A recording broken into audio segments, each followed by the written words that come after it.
Alors, chers amis, je vais vous dire quelque chose aujourd'hui qui n'est pas très connu, bien que c'est une halakha extrêmement claire. C'est que lorsqu'on fait la Seuda Shlishit, le troisième repas de Shabbat, c'est-à-dire le deuxième du samedi, le premier repas étant vendredi soir, il faut manger du pain durant ce repas. Je sais qu'il y a beaucoup de gens que ça va beaucoup étonner, mais c'est la halakha. Il faut manger du pain, il faut même qu'il y ait 2 chalotes qui soient posées à table. Et il faut faire Baruch Ata Hashem, Amotzi Lechem Min Haaretz, sur 2 pains entiers. Le Kaf HaChaim dit aussi que c'est bien de recouvrir le pain avec la nappe, comme pour les 2 repas précédents, bien qu'il n'y a pas de vin qui soit posé à table.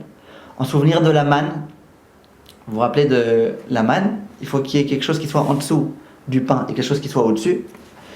Mais ce n'est pas notre sujet maintenant. Ça, c'est quelque chose qui n'est pas un chidouche, c'est le Shulchan Aruch, il l'écrit explicitement.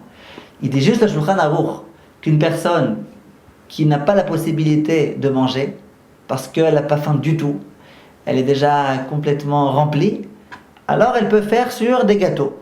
Si même ça elle peut pas, elle peut faire sur des fruits qui rassasient, par exemple sur une date. Alors la question qui a été posée est la suivante. Une personne donc qui ne pouvait pas faire la Seuda Shlishit en consommant du pain, et donc qui a décidé de manger des gâteaux, du couscous, des fruits, de boire du coca. Et voilà que la nuit tombe, et cette personne se demande, ai-je le droit de continuer mon repas, ma Seuda Shlishit, ou pas? Quelle est la problématique?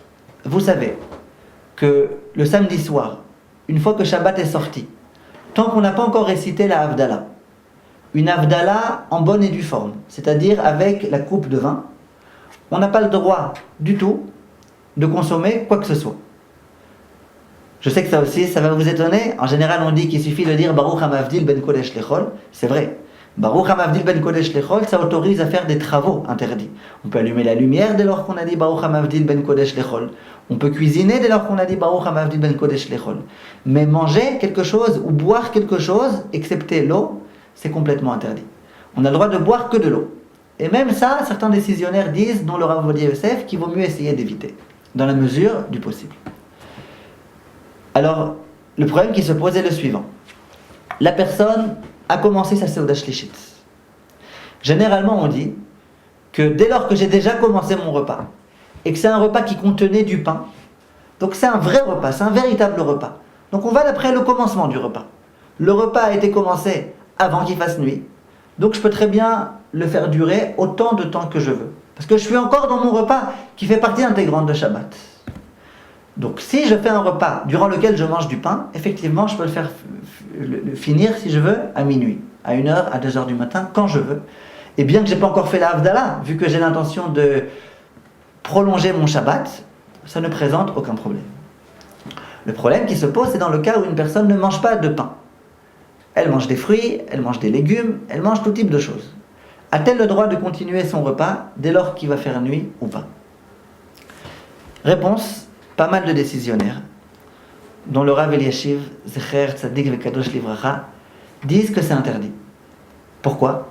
Ils disent, là c'est pas un véritable repas. Je ne me suis pas assis sur un repas pour considérer que le repas continue. En quelque sorte, chaque chose que je mets dans ma bouche, c'est une chose nouvelle. Donc, tant qu'il ne faisait pas encore nuit, je pouvais mettre des choses dans ma bouche. Dès lors qu'il fait nuit, j'ai plus le droit. C'est la vision des choses de pas mal de décisionnaires, dont le Aruch HaShulchan aussi. Il y a un autre décisionnaire, lui aussi une sommité du peuple juif, qui s'appelle le Rav Wosner. Lui dit que non, je me suis assis à table. Je suis vraiment à table en train d'accomplir la Seuda Shlishit. C'est mon repas. Je suis en train d'accomplir un repas de Shabbat. Alors c'est vrai que je ne mange pas de pain, et alors? Le simple fait que je sois Shabbat, en train d'être assis à la table de Shabbat, je suis assis tranquillement, je ne suis pas en train de me promener et de grignoter, je suis en train de manger.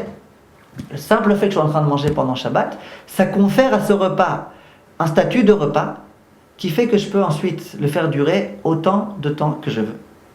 Voilà l'opinion du Rav Wosner. Quant au Rav Ovadia Yosef, lui il fait un compromis entre les 2 opinions. Et il dit la chose suivante. Mais pour pouvoir vous dire ce que dit le Rav Ovadia Yosef, je suis obligé de vous dire une petite introduction. Comme on vient de le dire, dès lors que Shabbat est complètement sorti, c'est-à-dire qu'il y a eu la sortie des 3 étoiles, on n'a plus le droit de consommer quoi que ce soit. C'est-à-dire, si je n'avais pas commencé ma Seuda Shlishit avant cela, et que je vois que Shabbat est sorti, et que je n'ai pas encore mangé et fait la Havdalah, je n'ai pas le droit de manger quoi que ce soit. Est-ce que j'ai le droit de manger quelque chose dans la période qui s'appelle le crépuscule? En hébreu, ça s'appelle Ben Hashmashot. C'est-à-dire le laps de temps qui sépare la sortie des 3 étoiles du coucher du soleil, la Shkiat HaChama. Alors là, il y a un grand décisionnaire qui s'appelle le Taz, le Touré Zahav, qui dit qu'on a le droit, dès lors qu'il ne fait pas complètement nuit, dès lors qu'il n'y a pas eu la sortie des étoiles, dès lors que Shabbat n'est pas complètement sorti, on a le droit de manger ce qu'on veut. Simplement, l'ensemble des décisionnaires ont réfuté cette opinion. Et on dit que dès lors que c'est la Shkiat HaChama, que le soleil s'est couché, il faut absolument éviter de commencer à consommer quoi que ce soit. Vient le Rav Ovadia Yosef et dit la chose suivante. Lorsque j'ai commencé une Seuda Shlishit dans laquelle je ne mangeais pas de pain, je ne mangeais que des gâteaux, entre parenthèses, en quantité inférieure à 216 grammes. Parce que si je mangeais 216 grammes de gâteaux, ça revient à manger du pain, à tel point qu'il faut faire Netilat Yadayim avant ces gâteaux, il faut faire Amotzi sur ces gâteaux, il faut faire Birkat Hamazon à la fin. Donc là, je parle du cas où on mange moins que 216 grammes de gâteaux. Dit le Rav Ovadia Yosef la chose suivante. Tant qu'il n'y a eu que le coucher du soleil, mais qu'il n'y a pas eu encore la sortie des 3 étoiles, je peux encore continuer mon repas, ma Seuda Shlishit. Pourquoi? C'est vrai qu'on n'est pas d'accord avec le Taz, qui dit qu'on a même le droit de commencer à manger à ce moment-là. Ça, on n'est pas d'accord avec lui. Mais dès lors que je suis en train de manger ma Seuda Shlishit, c'est quand même un repas important. Il y a le Rav Wosner qui autorise. Alors dit le Rav Ovadia, on peut s'appuyer un petit peu sur le Taz dans ce cas précis dans lequel j'ai commencé mon repas avant la tombée de la nuit, avant le coucher du soleil, et continuer ce petit repas jusqu'à la tombée de la nuit, exclue. Dès lors qu'il y a eu la véritable tombée de la nuit, dès lors qu'il y a eu les 3 étoiles qui sont sorties, là, il faut immédiatement arrêter le repas. Voilà ce que dit le Rav Ovadia Yosef. Et si je peux me permettre encore un tout petit point important, énormément de décisionnaires s'accordent à dire qu'une personne qui n'a pas encore accompli la Seuda Shlishit et qui s'aperçoit de cela qu'après le coucher du soleil, mais avant la tombée de la nuit, on peut lui autoriser à ce moment-là de commencer sa Seuda Shlishit. Pour beaucoup de raisons qui ont été évoquées dans les écrits de nos décisionnaires, là je crois qu'on s'est suffisamment attardé, on en reparlera une autre fois, Bezrat Hashem.